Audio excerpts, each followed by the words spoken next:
그 나는 찜질방에서 선거 방송 봤었거든. 오. 근데 한강 배틀을 이제 기자가 설명을 하면서 네. 아 근데 좀 너무 노골적이더라고. 마포 서쪽은 민주당 세가 강한데 마포 동쪽은 고급 아파트들 뭐 신축 아파트들이 생기면서 보수세가 강해졌다라는 말을 너무 좀 노골적으로 하는 거야. 이 얘기를 되게 마포의 서쪽 사는 사람들이 들으면은 기분 나쁘죠. 것 같다라는 생각도 들고 광진구 얘기하면서 그 한강변 껴있는 광장동 쪽은 보수세가 강한데 한강변 안 껴있는 북쪽은 민주세가 강하다. 뭐 약간 이런 식으로 설명을 하더라고. 막 한강변 가진자와 아직 갖지 못한 자를 가르는 느낌이 좀 많이 드네. 팩트이긴 한데 이 팩트이긴 하잖아. 뭐 그렇죠. 표로 나오는 거. 근데 그걸 너무 노골적으로 말하는 게 이거 좀 불편할 수 있겠다라는 생각과 동시에 또 든 생각이 그러면 왜 잘 사는 놈들은 보수를 지지하고 기본적으로 그렇잖아. 네. 빨간 표가 많이 나오는 곳은 항상 똑같잖아. 네. 용산, 강남 3구잖아. 이번에도 그랬지, 똑같이. 그치. 근데 근본적으로 왜 부자들은 왜 보수를 지지하고 왜 가난한 사람들은 진보를 지지할까? 라는 생각이 좀 근본적으로 들더라고. 이 근본적인 궁금증을 해결하기 전에 그냥 간단하게 한마디 생각나는 얘기. 그래서 보수주의자들은 자기들이 정권을 잡으면 모두를 부자로 만들기 위해서 규제를 풀고 사업을 일으키고 주가를 올리려고 노력을 해. 네. 근데 진보주의자들은 자기들의 표를 얻기 위해서 모두를 공평하게 만들려고 하고 모두를 하향평준화 시키고 싶어 한다라는 그 추세적인 그게 있더라고. 근데 또 넘어가고 반대로 생각해 보면은 진보 정권 때 부동산 값이 확 올랐잖아. 그러면은 상대적으로 비싼 부동산을 보유하고 있는 그 강남 3구라든가 용산이라든가 한강벨트 쪽은 진보를 지지하는 게 정상 아닌가? 종부세가 올라. 근데 종부세 오르는 것보다 부동산 값 오르는 게 훨씬 그러게요. 크잖아. 그렇죠. 근데 부동산이 오르는 것도 너무 좋긴 한데 부동산이 오르면 팔아야 되잖아. 예를 들어서 내가 가지고 있던 게 10억이야. 근데 이 진보 정부 5년간 예를 들어서 20억이 됐어. 그럼 그 5년 동안 팔리기 전까지 내가 내야 되는 종부세는 이만큼 올라가는 거야. 구간이 넘어가니까. 대략 그게 또이또이한 정도예요? 그게? 또이또이한 정도는 아니야. 그게 몇백 단위, 몇천 단위가 올라가긴 하는데 네네네. 그만큼 돈을 냈다고 쳐봐. 그럼 20억이 됐어. 그럼 이거를 팔아야 돈이지. 부동산. 묶여 있는 거죠. 묶여 있는 돈인 거잖아. 막 이렇게 가치가 올라갔는데 나만 올랐냐? 내 주변 사람들 다 같이 올랐고 모두가 공평하게 값이 올라가 버렸기 때문에 인플레만 일어난 거야 결국에는. 팔지도 나는 못하고요. 팔지도 못하고 종부세만 많이 내고 나중에 이 집을 고점에서 팔았다고 치면 어디로 이사 갈 건데? 남들 다 올랐는데. 그치. 그게 가장 큰 문제인 거지 부잣집 선생님들 입장에서는. 되게 배부르고 행복한 고민 아닌가요? 부동산 없는 사람들한테는 네. 지옥이야. 말 그대로.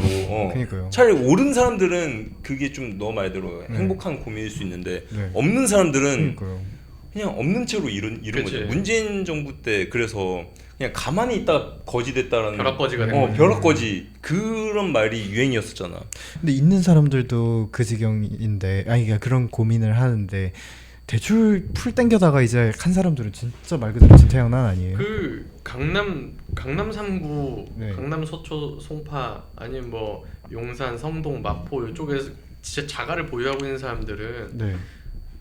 대체로 빚을 지고 집을 산 사람들이야. 그니까요. 다 온전하게 내 돈을 주고 산 사람이 아니잖아. 네. 그러면 집값이 이렇게 올라가면은 이 금리도 같이 올라가는 거잖아. 이게 뭐라 그러냐 경제 기조라는 게. 네네. 집값이 이렇게 올라가고 종부세도 이렇게 올라가고 내가 내야 될 이자도 막 올라가고 그러면 중간 이상 중상층에 살고 있는 사람들 정말 죽어나가는 거거든.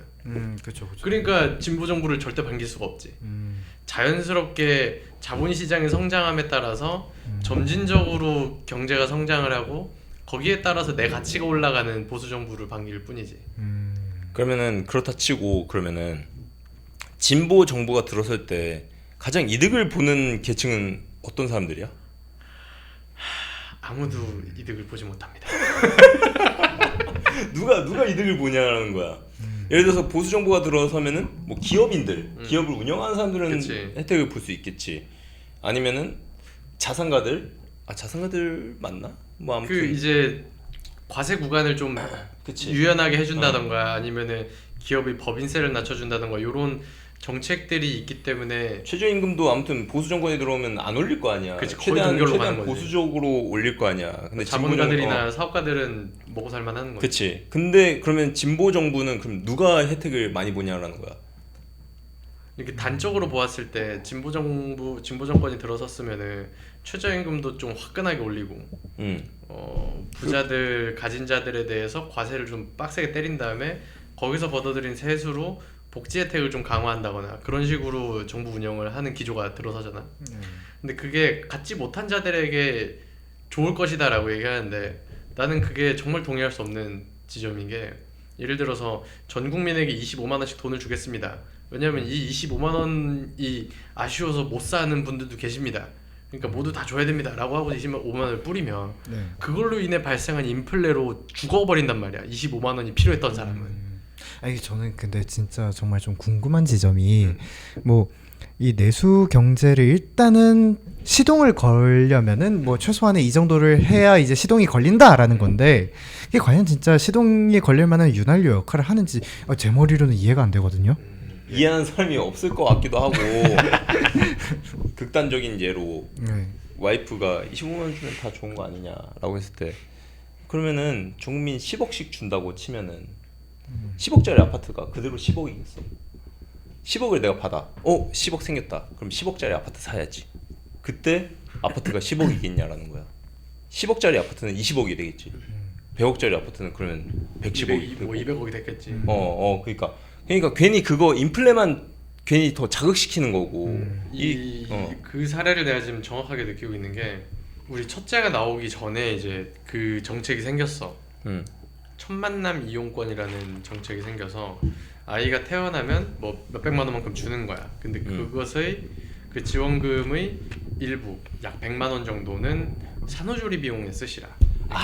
비용을 지원을 해준 거야. 왜냐면 산후조리원이 너무 비싸니까. 그 산후조리원이라는 게 모두가 가는 거잖아. 그렇기 때문에 요즘엔 그렇죠. 그렇기 때문에 돈이 없어서 못 가시는 분들도 있으니 요분들한테만 주기엔 좀 그렇고 모두 다 그냥 공평하게 쓰세요라고 하면서 100만 원씩만큼을 줬거든. 즉시 산후조리원 비용이 100만 원 올랐어.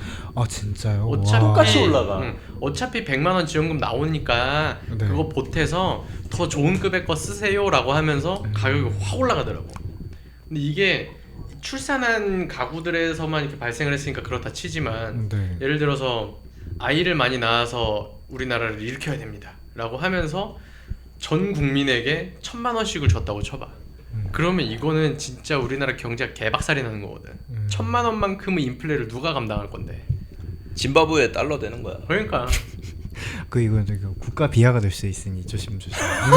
짐바브웨 달러는 한국에 짐바브웨 사람 있을 수도 있어요. 진짜 짐바브웨가 어느 순간 갑자기 강대국이 돼가지고 그쵸. 맞아요. 우리나라를 향해서 천풍 같은 한짐 동맹. 그쵸. 한짐 동맹일 수 될 수도 있고. 우리 팟캐스트를 보고 한국을 이제 적대적 국가로 이제 쟤네들 때문에 너희랑 안 한다. 그럴 수 있지. 그럼 이제 마티즈가 와서 우리 다 잡아가는 거야. 그럴 수 있다. 짐바브웨 사랑합니다. 하여튼 진보 정부가 들어섰을 때 누가 행복하냐? 나 지금 생각해봤는데 도움 되는 사람 있어. 공무원들. 왜? 공무원들은 도움 되지 않을까? 왜 그렇게 생각해? 진보 정부가 들어서 잘릴 일 없고 잘릴 일이 없는데 복지는 늘어나고. 공무원에 대한? 그게 그리고 아무튼 혜택은 늘어나잖아. 뭐 사업주가 있는 것도 아니고 공무원 위에 사업주가 있는 것도 아니고. 문재인 정부 때 공공부문 일자리를 많이 늘렸다라고 얘기를 했잖아요. 근데 결국에 그러면 진보 정부에서 그 공공부문 일자리를 늘린다는 건 뭐 공무원이든 공공부문 일자리가 늘어난다는 건 비슷한 사람들이 많아진다는 건데 저는 그게 그렇게 달갑지만은 않을 것 같거든요. 그럼 비슷한 일이 많아지면은 아무튼 내 할 일은 줄어들잖아. 근데 잘릴 일은 없잖아. 월급도 그대로고. 그치. 월급은 오히려 시간이 지날수록 더 오르고. 그렇지. 그리고 막 정년 연장해주겠다 그러고. 근데 물가의 상승은 똑같이 감내해야 되는 거잖아. 그러네. 공무원은 신분이 노동자가 아니고. 그럼 공무원도 아니면 누가 그러면은 제일 이득이야? 정치인만 이득 보는 거지. 북한이 좀 행복할 수 있지. 김정은 선생님이 조금 행복하실 수 있지. 김정은 최고의 한반도 최고의 명 지도자이신 김정은 선생님께서 리영도자. 큰 힘을 받으실 수 있겠지. 그들한테는 좋겠네. 그 남북 경협하시는 분들 정도만 좀 좋아지지 않을까? 아 그래 남북 사업하는 사람들. 근데 그 사람들한테도 딱히 좋은 게 아닌 게 문재인 때 남북 연락사무소 폭파된 거 아니야?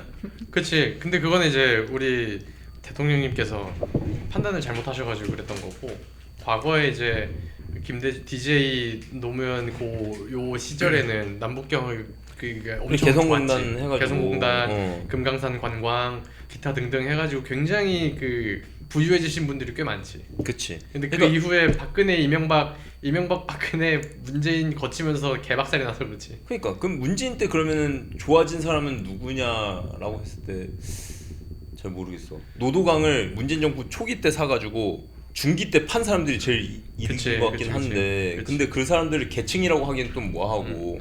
되게 머리 좋은 부동산 꾼들 돈 많이 벌 수 있고, 그러니까 한탕하려는 그치. 놈들은 벌 수 있었겠지. 한탕 치는 사람. 난 진짜 부동산 꾼들은 되게 진보주의 정부를 좋아하지 않을까 싶기는 해. 건설사랑. 건설사. 어. 건설사 기가 막히게 땡기겠지. 그치. 건설 부음 뭐 몇 차 신도시네, 뭐 어디 개발안에 있죠, 나 어쩌네 저쩌네. 생각났어. 진보 정부 때 가장 이득을 보는 사람들 가세형 같은 거. 대척점에 있는. 그럴 수 있지. 소스가 넘쳐서요. 1년 내내 명절이야. 진성호 1년 내내 명절. 1년 내내 설날이고 추석이고 이재명 대목이야. 이제 끝났다. 문재인 이제 끝났다. 그럴 수 있지. 느낌표 딱딱딱. 이 사람들은 진짜 돈 많이 벌 수 있어. 그치. 윤석열 때 김어준이 돈 많이 번 것처럼. 글쎄, 근데 뭐 따져봤을 때 보수 정부가 들어섰다 그래가지고 모두가 맞아. 그것도 아니야. 행복하게 성장을 하느냐, 그것도 아니지. 사실상 윤석열 기업이 때 다 빨아먹는 거는 달라지지 않으니까.